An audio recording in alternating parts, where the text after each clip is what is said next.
Hello viewers, welcome to today's draft tutorial. In this lesson, we will dive into a fascinating game between two renowned players, Alexey and Bercot. This match is packed with strategic depth, showcasing brilliant moves and critical decisions that highlight the complexity of high-level drafts. We will analyze key moments in the game, explore the strategies employed by both players, and discuss some of the optional moves that could have been made. Whether you are looking to improve your tactical understanding or simply appreciate the beauty of strategic play, this tutorial is for you. Let's get started. Alexey started the game by playing 32-28, and then Bercot responded by playing 19-23. So he exchanged the piece and take the center square 23. White responded by playing 37-32, and then Black played 10-14, developing the pieces in the single corner here. White responded by playing 41-37, also trying to bring these pieces to the center of the board. Then Black developed the piece at square 5 by playing 5-10, and then White played 34-29, removing the piece at square 23. Black played 14-19, and White responded by playing 44-39. Black played 10-14 in response, and then White played 40-34, and then Black played 18-23, taking control of the center one more time, and 46-41 was played by White. So White brings the piece at square 46 to square 41. After 18-23, White could also move to square 25 by playing 30-25. So this move is also possible, but Alexey decided to bring the piece at 46 to square 41. Then Black played 12-18, White played 32-28, removing the Black piece at the center of the board. The piece at square 23 was removed, and Black played 7-12. White answered by playing 41-37, and 1-7 was responded by Black, and White played 45-40. Now, from here, Black moved to square 21, but Black should have removed White piece at square 28. After White played 45-40, Black should have removed the piece at square 28 to have control of square 22, because the piece at 40 has 22, 23 as key squares. So Black should have removed this piece, or Black should have played 17-22 to take control of square 22, but he moved to square 21. So if White played 17-22, he will take control of square 22, and the position will look like this, but he moved to square 21. White played 50-45. He could also have played 30-24. So White could also play 30-24, 30-24, and so we are going to have this position. But he played 50-45, so taking control of square 45. And then Black moved to square 26. White played 38-32, and then 18-23 was responded by Black. Black moved to square 23, and then White moved to square 25. Black played 20-24, and then White played 34-29. White moved to square 34, taking control of square 34. And then 4-10 was played by Black. Black moved to square 10. 43-39 was played by White. and then black played 12-18. Black moved to square 18, and 49-44 was played by white. White moved to square 44 because 44 is a key position. As black moved to square 18, we will have 43 and then 44 as the key position. So white decided to move to square 44. And then black moved to square 23, again taking control of square 23. And white played 44-40. He moved to 40. 7-12 was played by black. And then white played 34-30. So he moved to square 30. White could also have played 42-38 because the 12 here has 38 as a key square, as well as 30. 32 is a key square. So we can decide to play 42-38 or 34-30. So white played 34-30. Black answered by playing 11-17 and 31-27 was played by white. White moved to square 27, taking control of square 27. White moves to 27 because the move here to square 17 has these key squares 21 and 22, and we also have 41, 42, and then 31, 32. So white could play 27 to have control of these key squares, the 4 key squares here. Now black played 17-21, moved to square 21, and then white played 39-34. And then black answered by playing 10-15. So he played 10-15. This move is a weak move. The best move for black here is to play 12-18.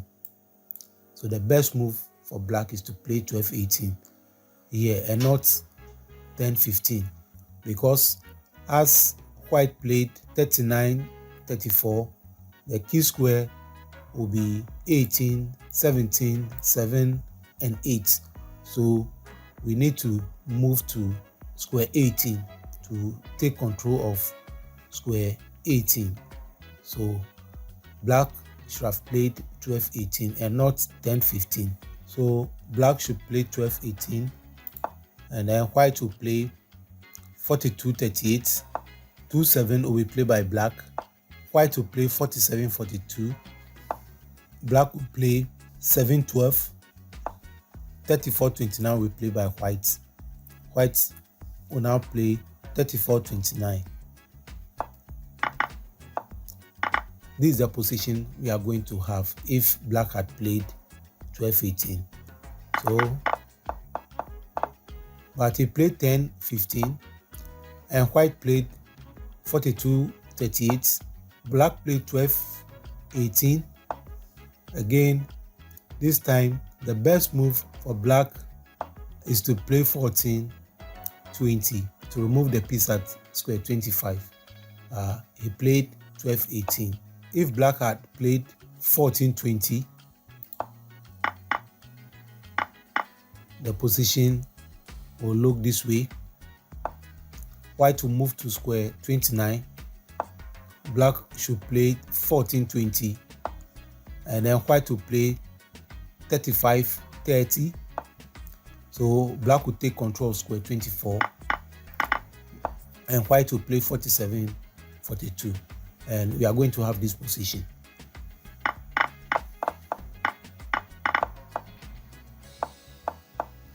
He played 12-18, and then white played 47-42.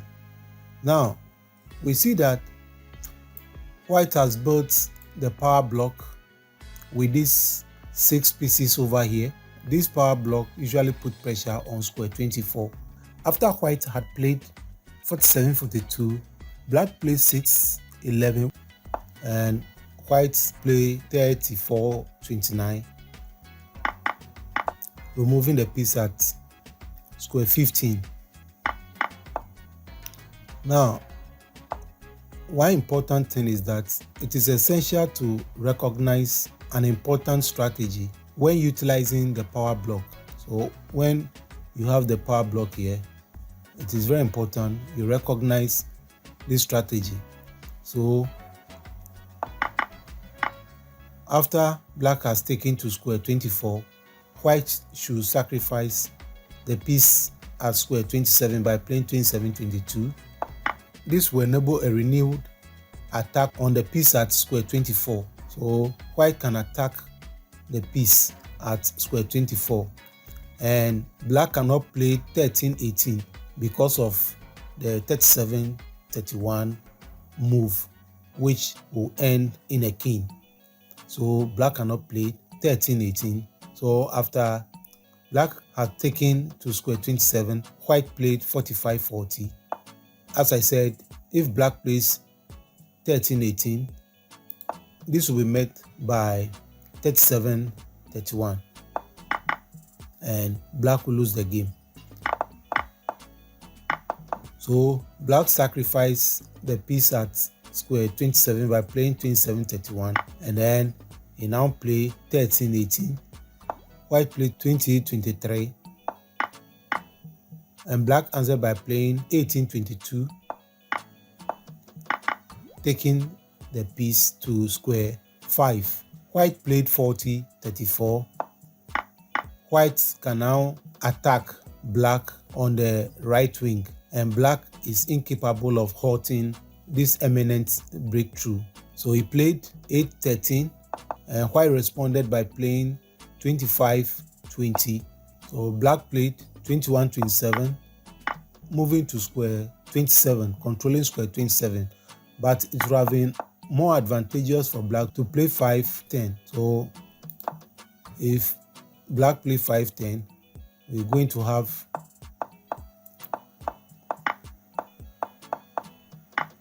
have this position, which is a bit better for black. All right, so he played 21-27, and then white answered by playing 38-33.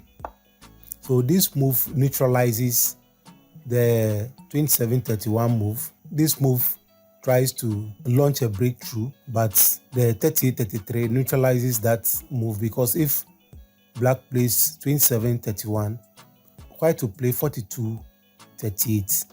Black played 11-17, and then white moved to square 14. Black played 2-8, white moved to square 38, and then black moved to square 21. White played 48-43, and then black moved to square 31. White played 24-19, sacrificing the piece, and then black has to capture the white piece as square 37, and then white also captured to square 47, and black takes the piece as square 19, and then white play 14-19. Black play 8-13, sacrificing the piece as square 8, and then he played 26-31. White play 18-12. Black played 31-37. White moved to square 7. Black played 24-30, and white moved to square 39. Black played 5-10. White moved to king at square 2. Black played 30-35, and then white played 39-34. Black moved to square 14, and white exchanged this piece, removing the piece at square 35. And then black played 21-26, and white moved to square 48, and black resigned. So the game was won by Alexey. And that wraps up our analysis of the game between Alexey and Bercot. This match truly exemplifies the depth and complexity of draft at a high level, showcasing brilliant strategic decisions and thought-provoking moments. By exploring the various strategies and optional moves, we have gained insight into how top players navigate the board and make critical choices under pressure. I hope this tutorial has provided you with valuable lessons to apply in your own games, helping you to think more strategically and anticipate your opponent moves. Thank you for watching, and be sure to stay tuned for more draft content. Until next time, keep practicing and honing your skills. Thank you.